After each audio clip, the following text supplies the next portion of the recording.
Hey everyone, welcome back to the quick and very interesting tutorial. Where in this quick tutorial, I'm going to show you how you can find out the visual centers of your image.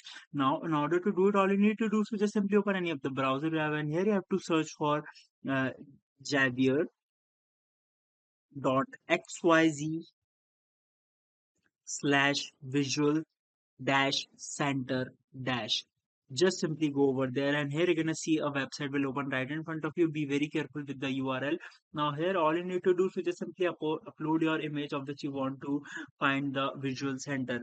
Now once you upload it, here you're gonna see it will firstly show you the original center of the image. It will something like there, and now the visual center.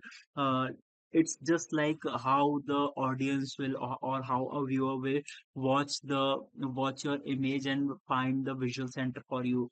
You're gonna see it has shifted something to there. Alright, so that's it for this tutorial. I hope this video will be helpful for you. Make sure to hit the like button and subscribe button for more such helpful and interesting tutorials. See you in the next one. Take care.